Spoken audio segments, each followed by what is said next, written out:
Yo, what is good, everybody? It's your boy Golden Falls, Golden What If, whatever you want to call me, and I'm back with part 2 of What If Deku Had a Blood Quirk. I'm glad to see that all y'all seem to be enjoying or enjoyed part 1. It's definitely a different type of what if than I've done. I do love me some villain Deku or some vigilante-esque Deku. So yeah, I hope y'all continue to enjoy it. I don't know how long this series is gonna be, but we'll see what I can do. But yeah, that's about it, and I hope y'all enjoy part 2. So let's not waste any more time, and let's just get right into the what if. Let's get it. Izuku, Toga, and Stain continue training. Well, more at least Toga and Izuku. They continue training over the next couple years. Izuku has some, goals for himself to accomplish. He wants to do more than what they're just doing currently. He wants to, help Stain, yes, of course, but the ideals go deeper for him. He doesn't just want to get rid of these so-called heroes. He wants to instill something in the future generation. He wants to instill, in a way, fear. Fear that if you don't become a proper hero, that there'll be someone like him lurking in the shadows to kill him. This may seem outlandish at the moment, but Izuku, this is his goal, and Stain knows that as well, thinking that this kid is going beyond just Stain's goals. And Toga is just there because she wants to do whatever she wants, I guess. And Izuku obviously felt some pity toward her, especially with how she was being treated. But obviously Izuku has his own agenda. He cares about his comrades, of course, but he still needs to get things done. So, time passes, and the UA entrance exam comes up. Izuku knows about this, and 3 days beforehand, he got everything into place, including fake IDs and other things like that. He dyes his hair a certain color, far from what his normal color is, changes his name, and changes his whole style. He more or less puts contacts in to change his eye color as well, and he uses something that he found out about his quirk. He decides to use only this one thing so that he can get away with it as a strength enhancement quirk. He can actually flare his blood, make it, amplify in a way, and it gives him this rush. And, we talked about it before. It's as if it makes him stronger. But this is making his own blood, in a way, boil, making his adrenaline skyrocket, and actually helping his strength increase 2 to 3 times more than the average human being. It's nothing insane, but he also can still get away with some of his other blood quirk antics because it's not like anybody would really know. So he goes to the entrance exam under the alias of Goro Hizashi, and he goes about passing the entrance practical exam and the entrance written exam. He tries his best to hide his quirk and not overdo anything. So he just makes sure that he just can get enough points to pass. And he keeps his suspicions at an all-time low, not really communicating with many other people, making it seem as if he's, more or less to himself, like an introvert. So he then arrives at UA after getting the letter that he passed the exam at a random address he put. He just waited for a while and swooped the letter right when it arrived.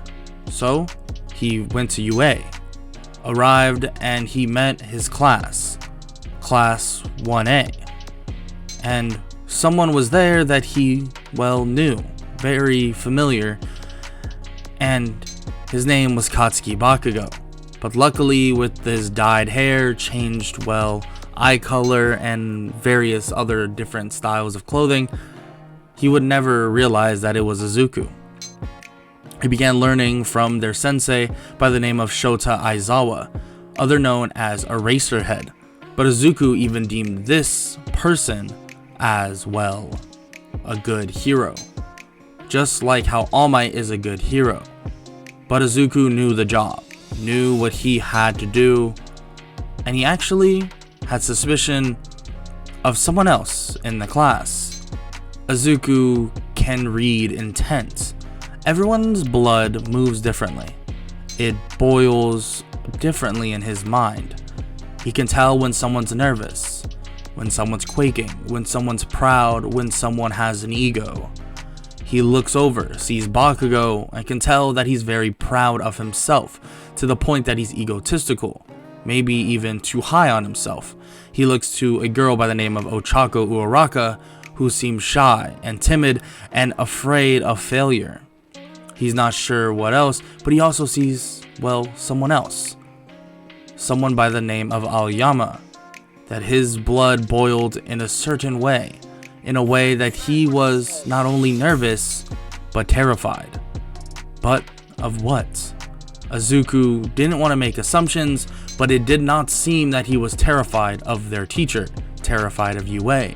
He was terrified of something else. Terrified is not the word when you go into school, when you're afraid, when you're scared of failure. This is different. This is as if this boy, Aoyama, has a gun to his head and is being pressured into doing something. So Izuku decides to keep his eye on him. They do a quirk assessment test in which Izuku obviously does pretty decent and doesn't make sure not to, well, express anything extra. And well, this suspicion of his occurs not the next day, but the day after. They do hero training, leading to, well, their appearance in the USJ. Izuku begins to get even more suspicious when he can feel the tension in, well, Ayama's blood. He can feel that something is about to come. He taps his phone, even pulling it out, typing to somebody, some anonymous number that he knows is Stain, telling Stain that an attack is about to occur, that he just wants to let him know, so he might have to deal with it the way he sees fit. Stain asks where he's going to be, and he says that he's going to be, well, more or less in UA, or at, well, they know as the USJ, which is property of UA. Stain says to contact him once again if he needs extraction or help as soon as possible, but Izuku says that he should be fine, but he'll keep it in mind. So they enter the USJ, and Izuku can feel hundreds, if not at least 200 people, the presence of them, and he begins to question himself. Now, why are they here? And who are they? They come out of a giant portal. Hundreds of villains emerge, and Aizawa tells Pro Hero 13, the person that runs the USJ more or less and helps with rescue training, to protect the students. Aizawa jumps off as he can feel Ayama's blood continuously boiling, being even more scared now that the villains have arrived. Now, why would you be afraid if you were a traitor? Interesting. Izuku begins to think this and begins to, well, help anybody he can. He doesn't want to blow his cover, but he also wants to speak with Aoyama. He finally gets Aoyama alone, and while they're fighting, he finishes up and asks him a question. So why are you so afraid, Aoyama? He is confused. Aoyama says that why wouldn't he be afraid? These villains, and Izuku cuts him off. I can feel it. You knew this was gonna occur, didn't you? Aoyama is shocked by this. How was his cover blown so soon? This makes no sense. How does Izuku pins him against the wall without even touching him? And Aoyama is confused by this. He's freaking out now. He doesn't know how this person until he looks into his eyes and Izuku takes off his contacts. You know of me, correct? Now, I am no hero, but in my opinion, I'm no villain. Would you like to speak now on why these villains are here and how you knew. Aoyama begins to explain in a panic, knowing who this person is, knowing that he's more or less, to the public, known as a cold-blooded killer. A teen their age, willing to do the dirty work, willing to end someone's life without a second thought. And Aoyama begins to spill that he is an informant for All for One, that he, gave them this information so that they could kill All Might. Izuku looks down and lets go of Aoyama. You're lucky I don't kill you right here. You're redeemable. But you better tell the heroes what you did. If you don't, you'll be looking over your shoulder for the rest of your life. Izuku leaves him where he is, and multiple other villains try to, grab Izuku, but quickly Izuku freezes them in place and collapses them, and they begin to foam at the mouth, and they instantly die. Izuku walks out to see Aizawa fighting tons of villains, and quickly he more or less drops all the villains to the ground. He takes off his shirt and begins walking toward Aizawa. Aizawa looks at him and realizes those eyes and knows exactly who it is. He cancels Izuku's quirk, and all the villains begin to breathe a sigh of relief, but are more or less out of commission. I'm not your enemy, Aizawa. Or Eraserhead. Actually, quite the opposite currently. But you could keep that quirk on me, or you can point it at them, and I can help you defeat these, villains. How should I believe you? You have no reason to, really, but I can tell you that I'm not the one that exposed the information of you being at the USJ. Actually, that was one of your other students, believe it or not. Aizawa is shocked by this and tries not to believe it, but Izuku just shrugs his shoulders. You don't need to believe me. Arrest me after we're done here. I don't really care. Aizawa smirks and says that it's time for them to fight then. Izuku nods, and the Nomu comes charging in after them. Izuku puts his hand out and it stops the Nomu in his tracks, but he continues to barrel forward. Aizawa says that killing is not an option here. Do not kill. Izuku looks at him. This thing, it's not even alive in the first place, Aizawa. Izuku begins to slam it into the ground using his quirk, but can feel tons of resistance. This Nomu is strong. It has multiple quirks, strength enhancing and various other things, and he can tell that this is going to be the hardest fight of his life. And that's not it. Someone is also there by the name of Tomura Shigaraki. Damn, this was easy. I can't believe you came to us. I was looking for you. You're Izuku, the crazy guy, right? The one that can bend blood? Something like that. Sounds like something straight out of a cartoon, in my opinion. Izuku looks at him as he continues to control the Nomu. You definitely should not be looking for me. I'm not the person you want to associate with. Izuku continues to hold the Nomu as Aizawa begins to try to find a weak spot, but there is none. Izuku sighs and decides to take matters into his own hands and begins to turn his hand. Aizawa asks what he's going to do, and Izuku says that he's going to make this Nomu an undead doll. So Izuku begins pumping all the blood to the Nomu's brain, making the Nomu think that Shigaraki is speaking to him. Izuku speaks and says to attack the man right there as he points. The Nomu charges at Shigaraki and punches him into the wall, grabbing the body of Kurogiri as well and slamming it to the ground. Izuku can feel the quirk slipping and decides to make this quick. He crushes his hand and the blood all in the Nomu begins to burst out, leaking more and more, and as it leaks, it begins to cover the Nomu, and it begins to harden, and the Nomu is stuck in place, unable to move, and frankly unable to function. Aizawa is shocked by this, looking at them. The Nomu isn't even dead. Izuku knew that the Nomu was already dead, but he still is surprised. Aizawa is surprised that Izuku took, well, caution on this. He looks at, well, who he thinks is Goro Hizashi and begins questioning why he would, well, choose this path instead. Why not become a hero? Because it looks like he has the restraint to do so. Eraserhead, you're interesting, but that's not my goal in life. My goal isn't to protect everybody, it's to correct everybody. And that's what I'm going to do. And well, Stain is a good example of this. Eliminating heroes that don't belong. Correcting society at the way it's supposed to be. You may not believe in my ideals, but I do believe in yours as a true hero. But that doesn't change the fact that I'm not here to be one. Hope you realize that, Eraserhead. Aizawa nods, and well, as they continue talking, the other villains escape as the other heroes arrive.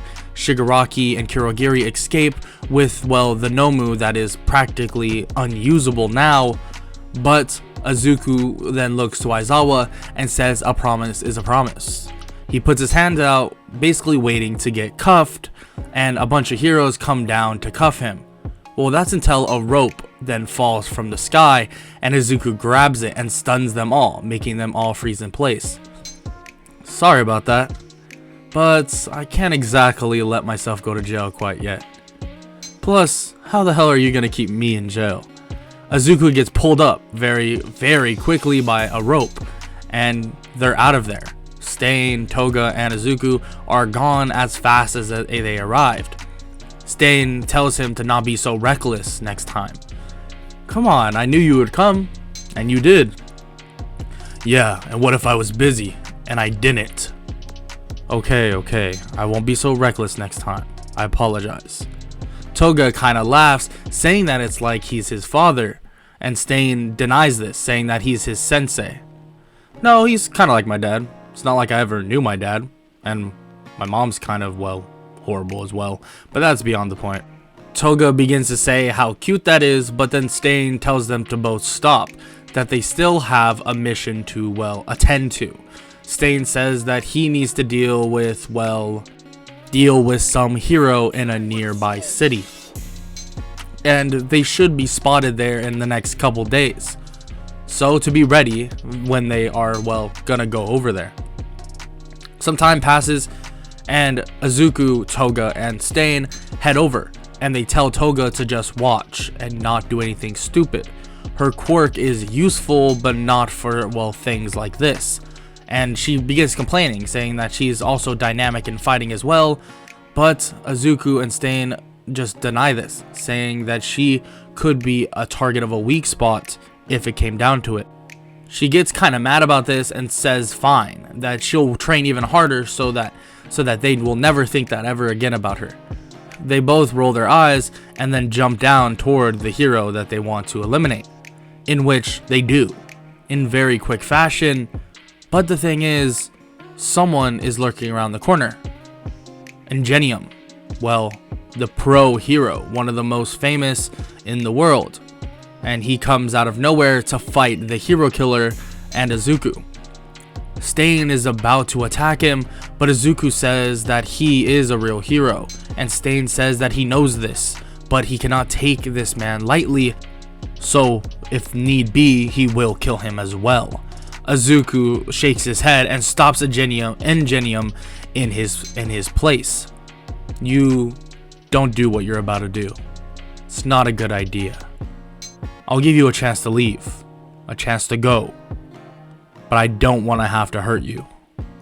Ingenium breaks free of Izuku's quirk and takes his stance and charges in once again. Izuku shakes his head as his arm begins to bubble and swell up a little bit, and he lands a solid punch on Ingenium's mask, slamming him into the ground. It's time for you to go to sleep. Izuku bends his blood and makes him, well, go unconscious. Izuku throws him out of the alleyway so that other heroes can see him, and they both take their leave. You know, kid, you seem more merciful now. It's like those heroes are rubbing off on you. Yeah, whatever. Merciful, whatever. It's not the case. Don't think that I'm trying to be some hero. It's actually a compliment, kid. I think there needs to be mercy in this world as well. You know the difference between being merciful and needing to kill. That's good. And honestly, I need to learn that a little bit more myself. So I should take some notes from you sometimes. Izuku kind of smirks and says that sometimes, the student does become the teacher. Stain shakes his head and says to not get ahead of himself. Izuku smiles and they all head back to, the cabin or their hideout and wait for their next mission. But during this waiting time, what they didn't know is that when they execute their mission, someone will be waiting, and their attack will be at the same time as, the League of Villains. An attack by the League of Villains on Hosu City, and an attack on the group of Izuku, Toga, and Stain on hero targets that they need to eliminate. How will this end up being? Well, you'll have to find out next time. That's a wrap for part 2 of What If Deku Had a Blood Quirk. If you enjoyed, make sure to leave a like, sub, all that good stuff. And I hope all y'all have an amazing day. Later. I don't wanna waste what's left.